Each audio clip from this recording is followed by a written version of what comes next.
வணக்கம்.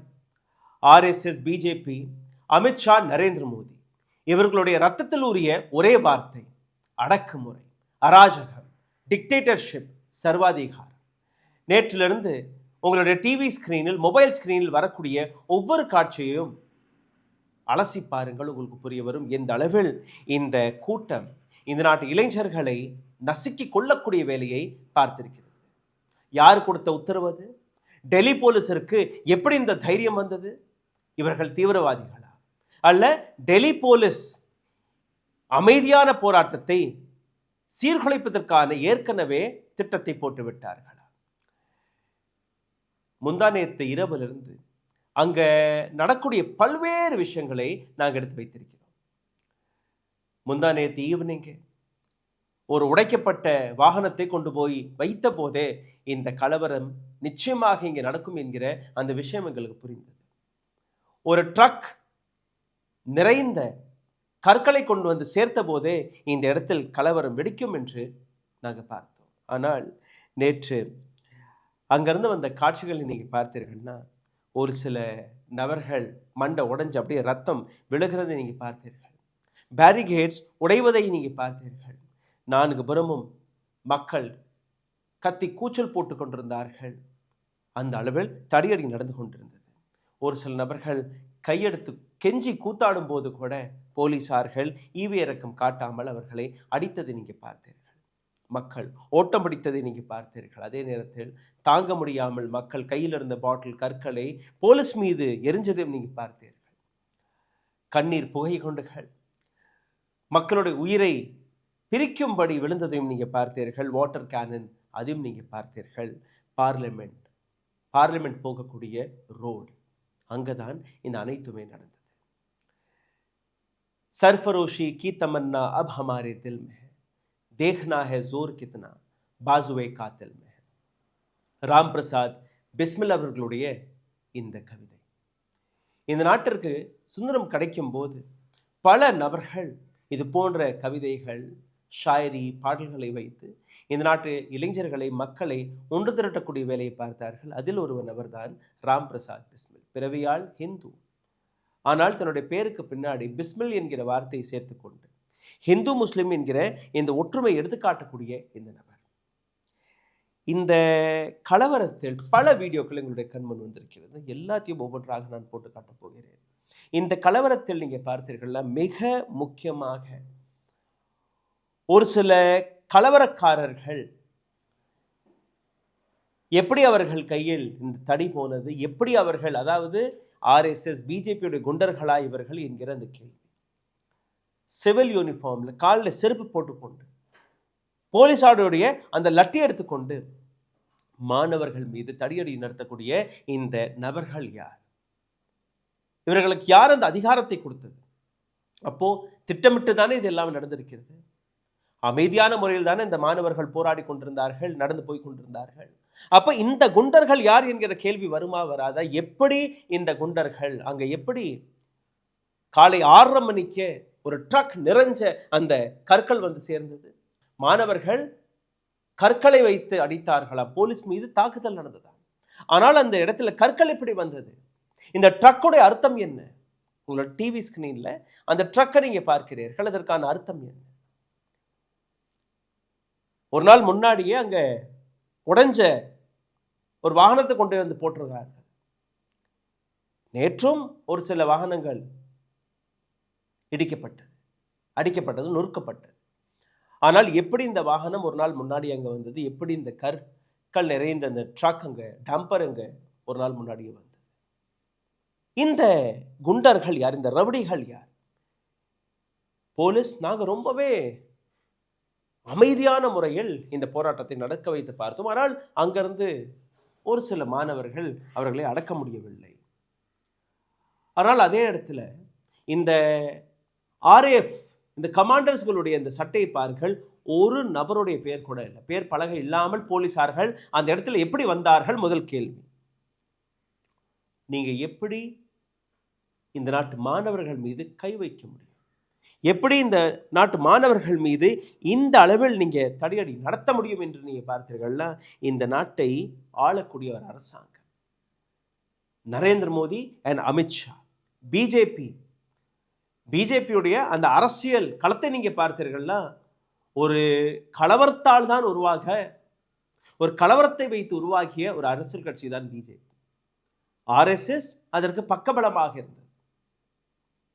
ஆங்கிலேயர்களுடைய அடியாட்கள் போன்று இவர்கள் வேலை பார்த்தார்கள். இன்னைக்கு வெளிப்படையாக இவர்கள் அதை தான் பார்க்கிறார்கள்.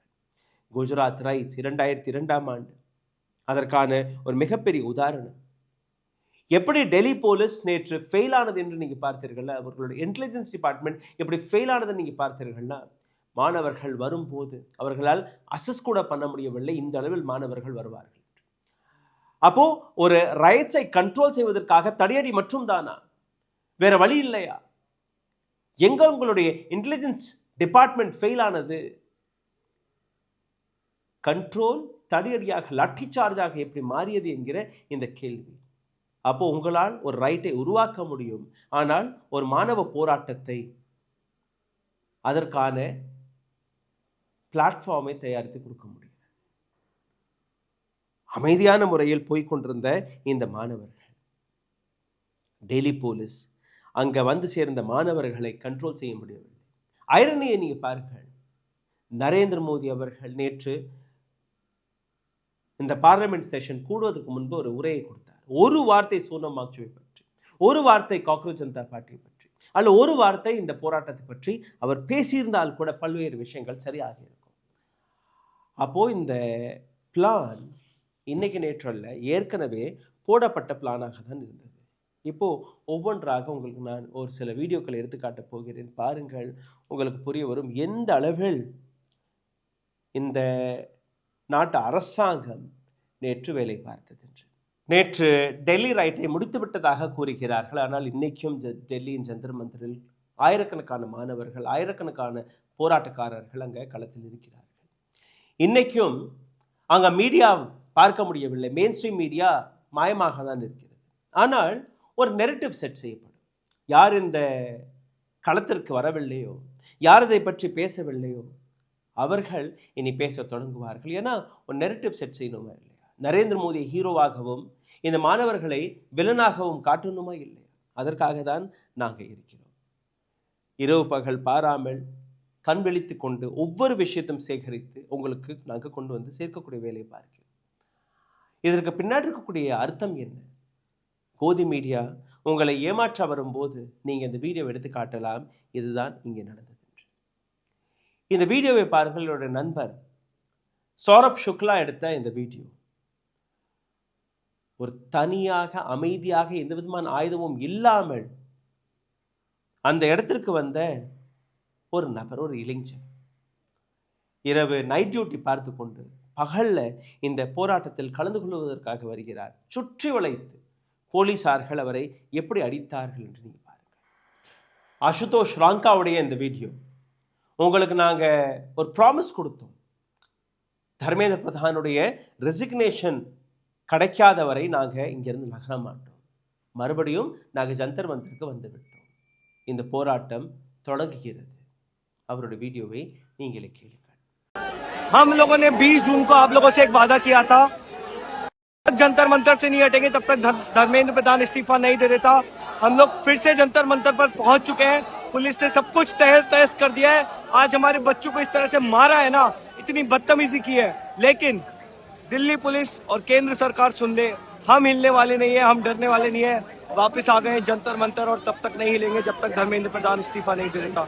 जय हिंद, जय भारत. என்னுடைய இன்னொரு நண்பரான the news pension Abhinav Pandey மற்றும் சௌரப் திரிபாठी, இந்த இரண்டு நபர்களுமே அங்கே தன்னுடைய உயிரை பணைய வைத்து எந்த அளவில் வீடியோக்களை எடுத்து போட்டிருக்கிறார்கள் நீங்கள் பார்க்க வேண்டும். இந்த காட்சியை பாருங்கள். எப்படி இந்த நாட்டு போலீஸ், அதாவது இவர்கள் யாருக்காக வேலை பார்க்கிறார்கள்? மக்களுக்காகவா அல்ல ஒரு கும்பலுக்காகவா என்று எனக்கு தெரியவில்லை. நீங்களே பாருங்கள் எந்த அளவில் ஒரு மாணவர் தடியடியால் மயங்கி கிடக்கிறார். ये जो सादी वर्दी में लाठीचार्ज कर रहे हैं, जाहिर सी बात है पुलिस से हो सकते हैं, लेकिन ये सादी वर्दी में क्यों है? इस लड़के को देखिए, इसको लाठी लगी है, इसको लाठी लगी है, देखिए इस लड़के को लाठी लगी है। ये अचेत हो गया है, ये अचेत हुआ है। ये लड़का पानी देना, पानी देना, पानी पानी देना, पानी देना। सर वो लड़का मर जाएगा, उसको लेकर हटवाओ यहाँ से। वो उस लड़के को हटवाओ ना, वो उसकी जान चली जाएगी।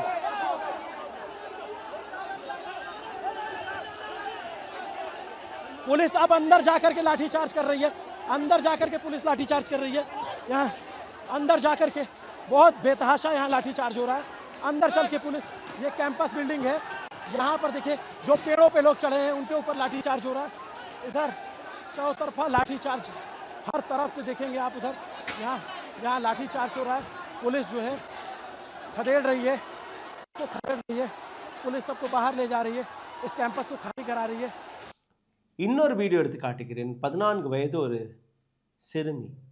போலீசார்கள் அந்த பெண்ணை அரெஸ்ட் செய்து போலீஸ் ஸ்டேஷனுக்கு கூட்டி வந்திருக்கிறார்கள். அவருடைய தாயார் என்னுடைய மகள் எங்கவென்று கேட்கும்போது போலீசார்கள் எங்களுக்கு தெரியாது, நாங்கள் அனுப்பிட்டோம் என்று அலட்சித்தனமாக கொடுக்கக்கூடிய அந்த பதிலை நீங்களே பாருங்கள்.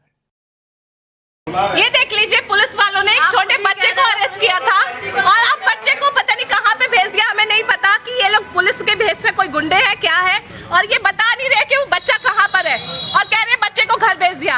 यहाँ तक लाने के बाद भी बच्चे को कहाँ भेज दिया इन्होंने पता नहीं है। யார் இந்த ரெட் டி-ஷர்ட்ல இருக்கக்கூடிய நபர்? அபினவ் பாண்டே, ஒரு பத்திரிகையாளர். அவரை தள்ளி மிரட்டக்கூடிய நபர் யார்? இந்த குண்டர் ஆர்எஸ்எஸ் உடைய குண்டரா, பிஜேபியுடைய குண்டரா? இது போன்ற ஏராளமான காட்சிகள், ஏராளமான நபர்களுடைய முகம் வீடியோ கேமராக்களில் பதிவாகி இருக்கிறது. டெல்லி போலீஸ் இவர்கள் யார் என்கிற பதிலை கொடுக்கணுமா கொடுக்கக்கூடாது? அரசாங்கம் எப்படி இந்த நபர்கள் போலீசார்களுடைய தடியடியை இவர்கள் நடத்தி வருகிறார்கள்? இவர்கள் கையில் எப்படி அந்த தடி போனது? எப்படி இவர்களுக்கு அந்த அதிகாரம் போனது? ஒரு பத்திரிகையாளரை கூட இவர்கள் விட்டு வைக்கவில்லை என்றால் அப்போ எப்படி? பாருங்கள், என்னுடைய இந்த அடுத்த ஒரு சில வீடியோக்களை பாருங்கள். இந்த பிளாட்ஃபார்மில் உட்கார்ந்திருக்கக்கூடிய இந்த அனைத்து நபர்கள், கையில் லட்டியை எடுத்துக்கொண்டு இருக்கக்கூடிய அனைத்து நபர்கள், சிவில் யூனிஃபார்மில் இருக்கக்கூடிய நபர்கள், போலீஸார்களா, காலேஜ் ஸ்டூடெண்ட்ஸ்களா, ஆர்எஸ்எஸ் சார்ந்த நபர்களா, பிஜேபி சார்ந்த நபர்களா? யார் இந்த நபர்கள்? போலீஸுடன் கை கோர்த்து அப்பாவி மக்கள் மீது தடியடி நடத்தக்கூடிய இந்த நபர்கள் யார்?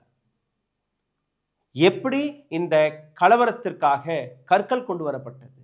எப்படி இந்த கலவரத்தில் இந்த நபர்கள், இந்த குண்டர்கள் கையில் இந்த தடி போனது? யார் இந்த நபர்கள்? இந்த வீடியோவை பாருங்கள். सर ये देखिए, दिखाइए मीडिया, पाकिस्तान से आए हैं प्रोटेस्ट करने के लिए।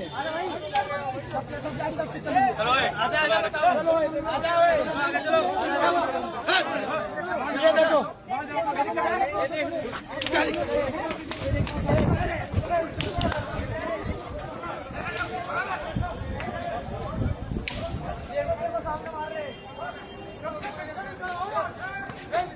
என்னுடைய அடுத்த வீடியோவை பாருங்கள். இதுவும் நியூஸ் பெஞ்ச் வழியாக வந்த வீடியோ தான். 2 இளம் பெண்கள், அவர்களை அடிச்சிருக்கிறார்கள் போலீஸ்காரர்கள். அந்த பெண்களுடைய கண்ணீரை பாருங்கள். இது மட்டுமல்ல, இது போன்ற ஆயிரக்கணக்கான வீடியோக்கள் சோஷியல் மீடியாவில் இண்டிபெண்டன்ட் ஜேர்னலிஸ்ட்கள் வழியாக பதிவிடப்பட்டிருக்கிறது. ஆனால் கோதி மீடியா எங்கே என்ன செய்து கொண்டிருந்தார்கள்?